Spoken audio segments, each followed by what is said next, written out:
श्री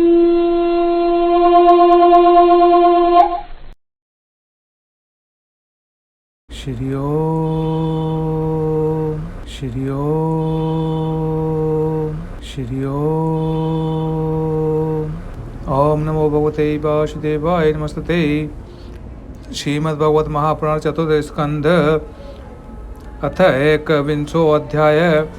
महाराज पृथु का अपनी प्रजा को उपदेश। श्री मैत्रेय जी विदुर जी को कथा सुनाते हुए आगे कहते हैं, जब पृथु ने प्रभु की पूजा अर्चना की तो प्रभु ने उन पर कृपा की।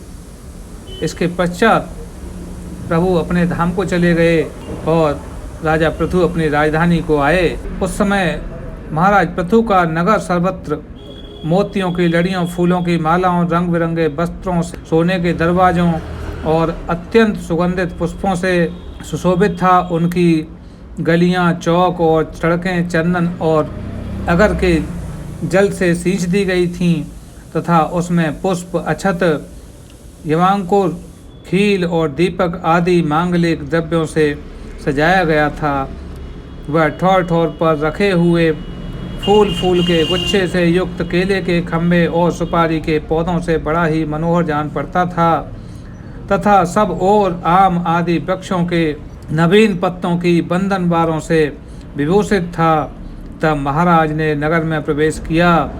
जब दीपक, उपहार और अनेक प्रकार की मांगलिक सामग्रियां लिए हुए प्रजाजनों ने तथा मनोहर कुंडलों से सुशोभित सुंदरी कन्याओं ने उनकी आरती की, शंख और दुदुम्बी आदि बाजे बजने लगे, ऋतिजगण वेद ध्वनि करने लगे, बंदी जनों ने स्तुति गान आरंभ कर दिया। यह सब देख और सुनकर भी उन्हें किसी प्रकार का अहंकार नहीं हुआ। इस प्रकार वीरवर पृथु ने राजमहल में प्रवेश किया। मार्ग में जहाँ तहाँ पुरवासी और देशवासियों ने उनका अभिनंदन किया। परम यशस्वी महाराज ने भी उन्हें प्रसन्नता पूर्वक अभीष्ट वर देकर संतुष्ट किया। महाराज पृथु महापुरुष और सभी के पूजनीय थे। उन्होंने इसी प्रकार के अनेकों उदार कर्म करते हुए पृथ्वी का शासन किया और अंत में वे अपने विपुल यश का विस्तार कर भगवान का परम पद प्राप्त कर लिया। सूत जी कहते हैं, मुनिवर शौनक जी, इस प्रकार भगवान मैत्रेय के मुख से आदि पुरुष आदिराज पृथु का अनेक प्रकार के गुणों से संपन्न गुणवानों द्वारा प्रशंसित विस्तृत सुयश सुनकर परम भागवत विदुर जी ने उनका अभिनंदन करते हुए कहा, ब्राह्मणों ने पृथु का अभिषेक किया तथा समस्त देवताओं ने उन्हें उपहार दिए। उन्होंने अपनी भुजाओं में वैष्णव तेज को धारण किया और पृथ्वी का दोहन किया। उनके उस पराक्रम के उच्छित रूप विषय भोगों से ही आज भी संपूर्ण राजा तथा लोकपालों के सहित समस्त लोग इच्छानुसार जीवन निर्वाह करते हैं। भला ऐसा कौन समझदार होगा जो उनकी पवित्र कीर्ति सुनना न चाहेगा। अतः आप मुझे उनके कुछ और भी पवित्र चरित्र सुनाइए। तब मैत्रेय जी कहते हैं, साधु श्रेष्ठ विदुर जी, महाराज पृथु गंगा और यमुना के मध्यवर्ती देश में निवास कर अपने पुण्य कर्मों के क्षय की इच्छा से प्रारब्धवश हुए भोगों को ही भोगते थे। ब्राह्मण वंश और भगवान के संबंधी विष्णु भक्तों को छोड़कर उनका सातों द्वीपों के सभी महापुरुषों पर अखंड एवं अबाध शासन था। एक बार उन्होंने एक महासत्व की दीक्षा ली। उस समय वहां देवताओं, ब्रह्मर्षियों और राजर्षियों का बहुत बड़ा समाज एकत्रित हुआ। उस समाज में महाराज पृथु ने उन पूजनीय अतिथियों का यथा योग्य सत्कार किया और फिर उस सभा में नक्षत्र मंडल में चंद्रमा के समान खड़े हो गए। उनका शरीर ऊंचा, भुजाएं भारी और विशाल, रंग गोरा, नेत्र कमल के समान सुंदर और अरुणवर्ण, नासिका सुगढ़, मुख मनोहर, स्वरूप सौम्य, कंधे ऊंचे और मुस्कान से युक्त, दंत पंक्ति सुंदर थी। उनकी छाती चौड़ी, कमर का पिछला भाग स्थूल और उदर पीपल के पत्ते के समान सुडौल था। बल पड़े हुए होने से और भी सुंदर जान पड़ता था। नाभि भंवर के समान गंभीर थी, शरीर तेज था, जंघाएं सुवर्ण के समान देदीप्यमान थीं तथा पैरों के पंजे उभरे हुए थे। उनके बाल बारीक, घुंघराले, काले और चिकने थे। गर्दन शंख के समान उतार चढ़ाव वाली तथा रेखाओं से युक्त थी। वे उत्तम बहुमूल्य धोती पहने और वैसी ही चादर ओढ़े थे। दीक्षा के नियमानुसार उन्होंने समस्त आभूषण उतार दिए थे। इसी से उनके शरीर के अंग प्रत्यंगों की शोभा अपने स्वाभाविक रूप में स्पष्ट झलक रही थी। वे शरीर पर कृष्ण मृग का चर्म और हाथों में कुशा धारण किए हुए थे। इससे उनके शरीर की कांति और भी बढ़ गई थी। वे सारे नित्य कृत्य यथाविधि संपन्न कर चुके थे। राजा पृथु ने मानो सारी सभा को हर्ष से सरोवर करते हुए अपने शील एवं स्नेहपूर्ण नेत्रों से चारों ओर देखा और फिर अपना भाषण प्रारंभ किया। उनका भाषण अत्यंत सुंदर विचित्र पदों से युक्त, स्पष्ट, मधुर, गंभीर एवं निशंक था। मानो उस समय वे सबका उपकार करने के लिए अपने अनुभव का ही अनुवाद कर रहे हों। पृथु ने कहा था, सज्जनों, आपका कल्याण हो। महानुभाव जो यहाँ पधारे हैं, मेरी प्रार्थना सुने। जिज्ञासु पुरुषों को चाहिए कि संत समाज में अपने निश्चय का निवेदन करें। इस लोक में मुझे प्रजा का शासन, उसकी रक्षा, उसकी आजीविका का प्रबंध तथा उन्हें अलग अलग अपनी मर्यादा में रखने के लिए राजा बनाया है। अतः इनका यथावत पालन करने से मुझे उन्हीं मनोरथ पूर्ण करने वाले लोगों की प्राप्ति होनी चाहिए जो वेदवादी मुनियों के मतानुसार संपूर्ण कर्मों के साक्षी श्री हरि के प्रसन्न होने पर मिलते हैं। जो राजा प्रजा को धर्म मार्ग की शिक्षा न देकर केवल उससे कर वसूल करने में लगा रहता है, वह केवल प्रजा के पाप का ही भागी होता है और अपने ऐश्वर्य से हाथ धो बैठता है। अतः प्रियजनों, अपने इस राजा का परलोक में हित करने के लिए आप लोग परस्पर दोष दृष्टि छोड़कर हृदय भक्त से भगवान को याद कीजिए।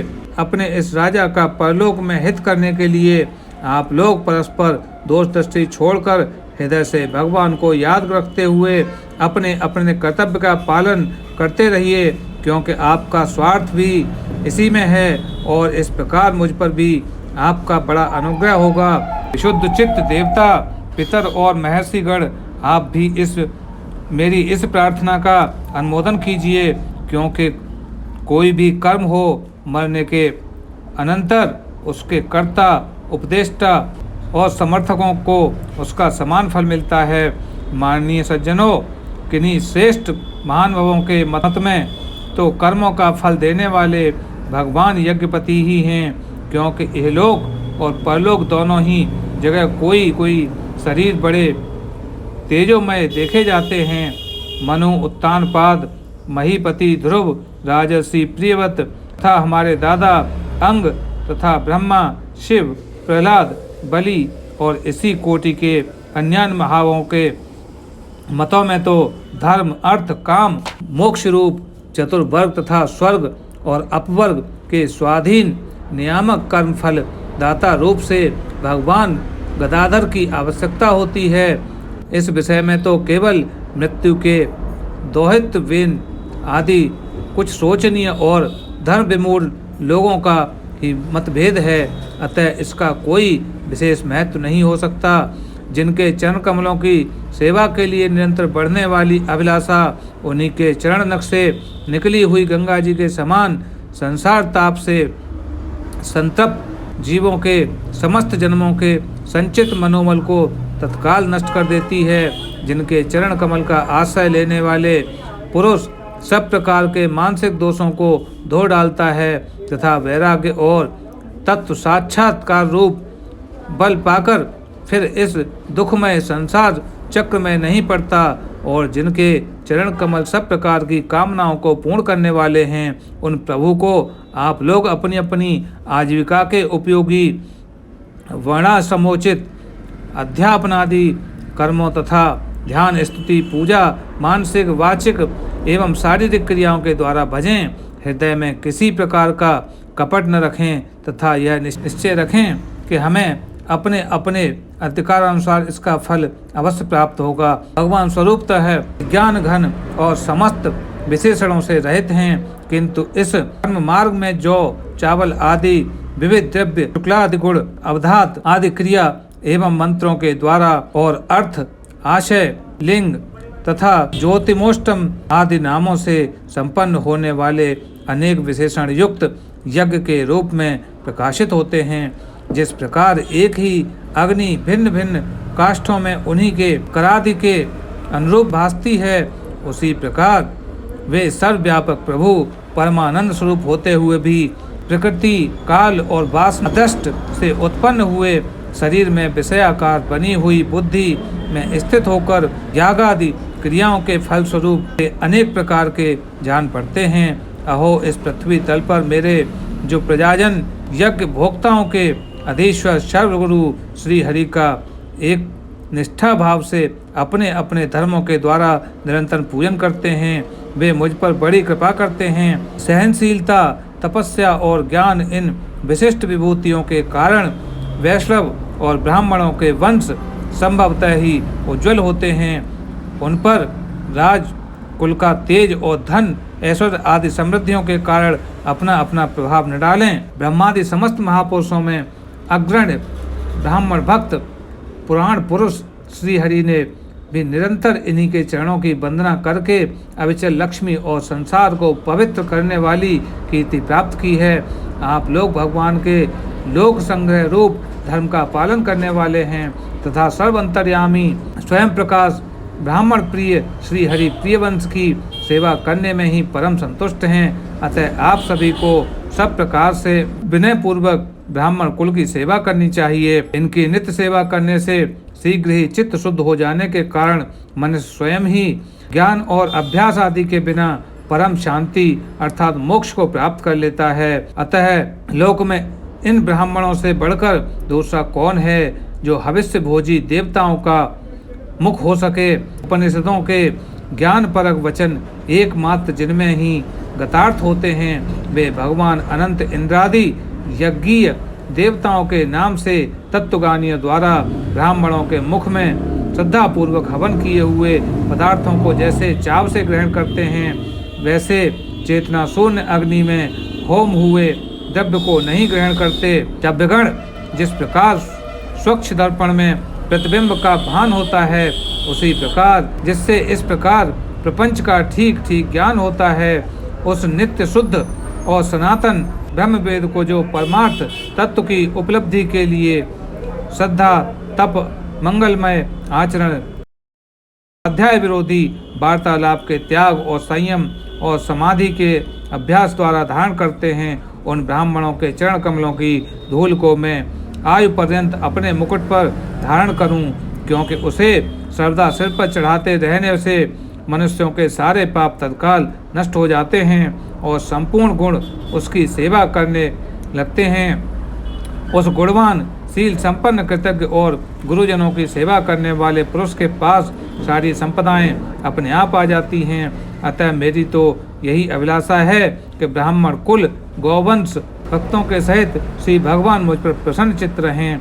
श्री मैत्रेय जी कहने लगे, महाराज पृथु का यह भाषण सुनकर देवता, पितर और ब्राह्मण आदि सभी साधुजन बड़े प्रसन्न हुए और साधु साधु यों कहकर उनकी प्रशंसा करने लगे।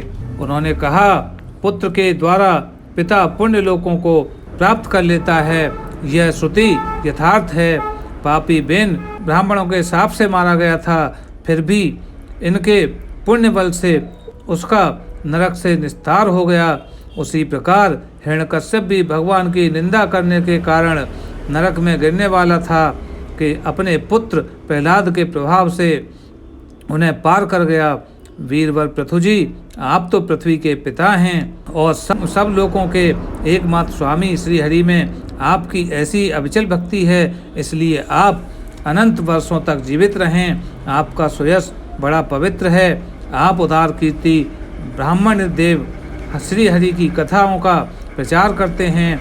हमारा बड़ा सौभाग्य है कि आज आपको अपने स्वामी के रूप में पाकर हम अपने को भगवान के ही राज्य में समझते हैं। स्वामिन, अपने आश्रितों को इस प्रकार उपदेश देना आपके लिए कोई आश्चर्य की बात नहीं है, क्योंकि अपनी प्रजा के ऊपर प्रेम रखना तो करुणामय महापुरुषों का स्वभाव ही होता है।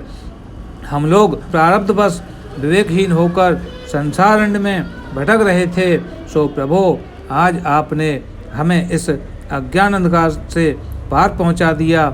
आप शुद्ध चित्त सत्वमय परम पुरुष हैं, जो ब्राह्मण जाति में प्रविष्ट होकर क्षत्रियों की और क्षत्रिय जाति में प्रविष्ट होकर ब्राह्मणों की तथा दोनों जातियों में प्रतिष्ठित होकर सारे जगत की रक्षा करते हैं। हमारा आपको नमस्कार है। इस प्रकार सभी प्रजावासियों ने उनका धन्यवाद अर्पित किया। ओम नमो भगवते वासुदेवाय नमस्ते। इति श्रीमद्भगवत महापुराण उपनिषद संहिता चतुर्स्कंधे एकविंशो अध्याय तत्सतः। श्री हरि जी कहते हैं, जो लोग धर्म का प्रचार प्रसार करते हैं या धर्म के कार्य में मदद करते हैं, मैं सदैव उनकी सहायता करता हूँ। भक्तों, आपकी दृष्टि में हमारा यह कार्य धार्मिक है तो हमारे चैनल को शेयर और सब्सक्राइब करके धर्म के कार्य में मदद कीजिए। श्री हरि आपकी मनोकामना पूर्ण करें। भक्तों, जय श्री कृष्ण, जय जय श्री राधे।